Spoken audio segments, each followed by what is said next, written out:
తల్లిదండ్రులు ఒక్కసారి ఆలోచించండి. యువకుల్లో మార్పు రావాలి. భవిష్యత్తులో యువకులు ముందుకు వెళ్ళాలి. ఈ మధ్య మేము వినే మాట బైక్ రేసింగ్. ఉదయం 7 గంటల సమయంలోని కుటాగుల్ల మదనపల్లి హైవే నందు 20 మంది పిల్లలు 10 మోటార్ సైకిల్స్ తోటి రేసింగ్ చేస్తున్నారు. సమాచారం వచ్చి మేము అక్కడికి వెళితే మమ్మల్ని చూసి వారు పొలాల్లోకి గుట్టల్లోకి పరుగున వెళ్లారు. వాళ్ళని పట్టుకునే ప్రయత్నం చేద్దామంటే ఎక్కడ స్పీడ్గా వెళ్ళి కింద పడి కాళ్ళు చేతులు విరగొట్టుకుంటారో, ఎక్కడ ప్రాణాల మీదకు తెచ్చుకుంటారో అని భయం. అసలు తల్లిదండ్రులకు తెలియకుండా అంత విలువైన బైక్లు వారికి ఎక్కడి నుండి వస్తాయి?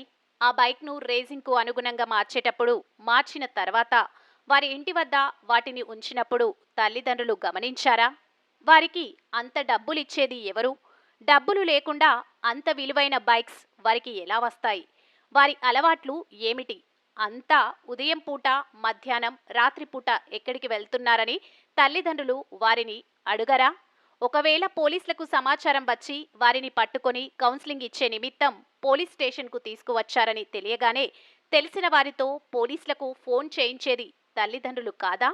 వారు మోటార్ సైకిల్ బయటకు తీసుకున్నారు అంటే పిల్లలకు కనీసం డ్రైవింగ్ లైసెన్స్ ఉందా అని తల్లిదండ్రులు చూడరా? వారి సంగతి సరే, వారి వలన ఇతరులు ప్రమాదానికి గురైతే వారికి జవాబుదారీ ఎవరు? పిల్లలా? తల్లిదండ్రులా? పోని పిల్లలకు ఏమైనా అయితే నష్టం ఎవరికి? తల్లిదండ్రులకు కాదా? తల్లిదండ్రులు కాస్త ఆలోచించండి. పిల్లల మీద దృష్టి పెట్టండి. వారి భవిష్యత్తుకు మార్గదర్శకులు మీరే.